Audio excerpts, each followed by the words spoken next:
सासू माँ बदल गई। कहानी उस घर की है जहाँ बहू और बेटी को एक माना जाता था, लेकिन फिर अरे शिखा बेटा, तू रसोई में क्यों घुसी रहती है? जा, रोटी मैं बना लूंगी।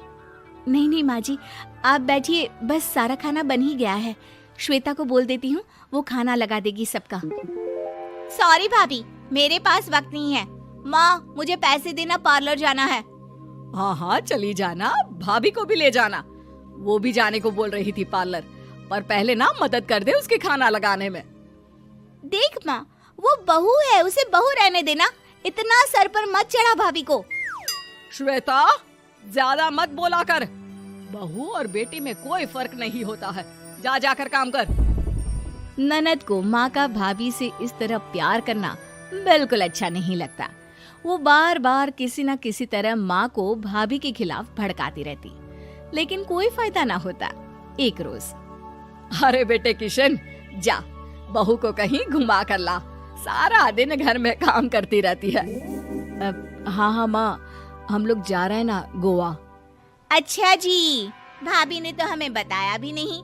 वैसे तो सारी पंचायत करती है, ये गोवा वाली बात क्यों छुपा गई हमसे?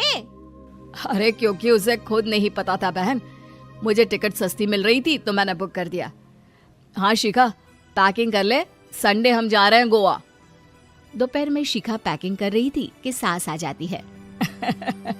ये क्या बहू, साड़ियाँ? अरे गोवा जा रही है घूमने या फिर शादी में मायके हैं? माँ जी, ऐसा कुछ है ही नहीं, समझ में नहीं आ रहा क्या रखूं कपड़े में। अरे तेरी और श्वेता की साइज तो एक ही है, उसके कुछ मॉडर्न कपड़े ले ले, आकर लौटा देना। हाँ माँ जी, ये ठीक रहेगा। शिखा श्वेता के पास जाती है और उससे कपड़े मांगती है। ना जी ना, मैं अपने कपड़े ना दूं, वैसे भी फैल जाएंगे मेरे कपड़े, बहुत महंगे वाले हैं। शिखा मुंह लटकाकर कमरे में आ जाती है तो सास कहती है, चल तैयार हो जा, तुझे मैं शॉपिंग करा कर लाती हूँ गोवा की। बस फिर क्या था, सास बहू निकल जाते हैं मार्केट और एक से बढ़कर एक ड्रेस खरीद कर घर आते हैं। पहले बता देती कि नए कपड़े दिलाने वाली है भाभी को, तो मैं अपने ही दे देती ना भाभी को, मुझे दिला देती नए कपड़े। देख श्वेता, परिवार का मतलब सबके साथ रहना होता है, ना कि सिर्फ अपना सोचना। वैसे भी तुझे अच्छे संस्कार सीखने चाहिए। और रही बात कपड़ों की, तो शिखा, आज से घर पर भी तू मॉडर्न कपड़े ही पहनेगी। कोई जरूरत नहीं है ये साड़ी वाड़ी लपेटने की। अब क्या था, घर पर श्वेता और शिखा एक जैसे रहते। एक बार पड़ोसन आती है। अरे बेटा, अपनी माँ को तो बुलाना जरा, बात करनी है। शिखा सास को बताती है और रसोई में चली जाती है।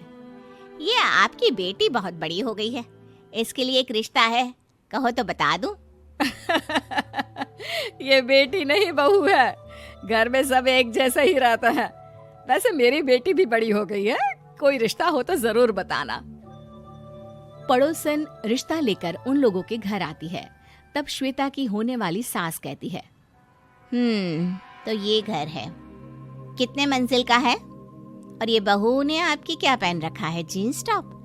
अरे भाई, साड़ी वाड़ी नहीं है क्या इसके पास? देखिए, सर्दी है तो साड़ी में बहू कैसे मैनेज करती, वैसे पहनती है साड़ी भी। देखिए, हम लोग ठहरे पैसे वाले लोग, कोई कमी नहीं है हम लोगों के पास पैसों की, बहुत पैसे हैं, जमीन, नौकर चाकर, कार, सब कुछ है, लेकिन घर में संस्कारी बहू चाहिए। समझ रही हैं ना आप?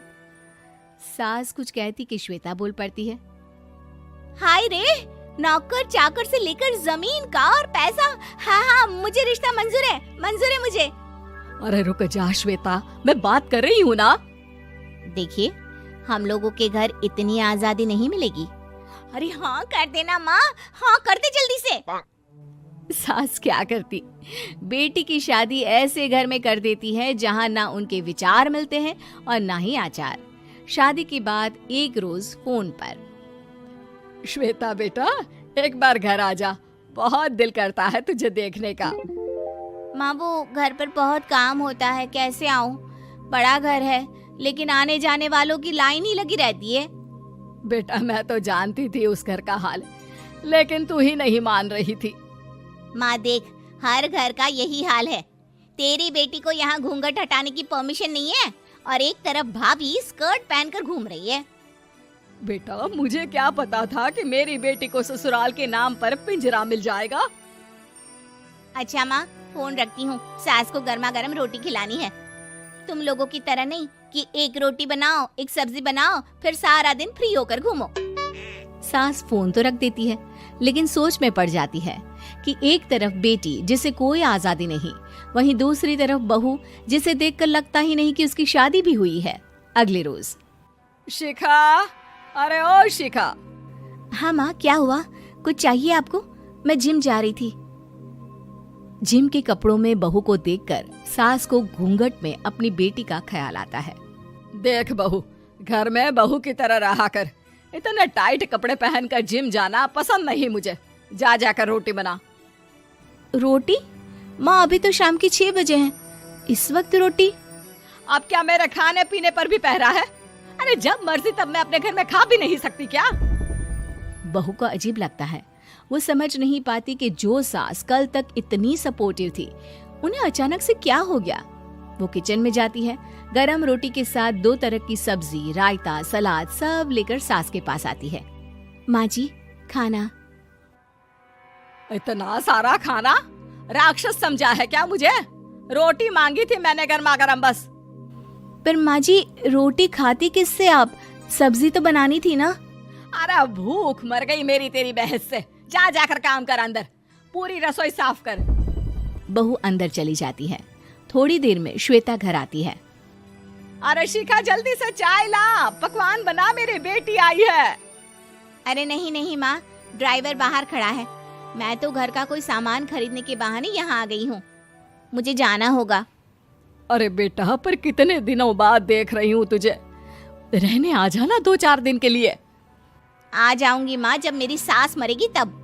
मैं तो रोज मन्नत मानती हूँ कि मेरी सास मर जाए तो अच्छा है। अच्छा चल, जा रही हूँ माँ। हे भगवान, कैसे कैसे दिन देखने पड़ रहे हैं मेरी बेटी को।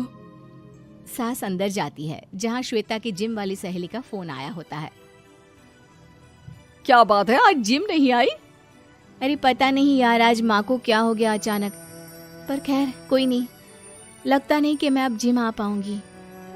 शिखा स्पीकर पर बात कर रही थी, जिसे सास सुन रही थी। यार ये सास ना होती ही ऐसी है। मैं तो कहती हूँ बुढ़िया जल्दी मरे और तू आराम से जिए। शिखा को सहेली की बात पर गुस्सा आ जाता है। माँ के मरने की कौन सा बच्चा दुआ मांगता है मोहिनी? आगे से ऐसी बात मेरे सामने मत करना।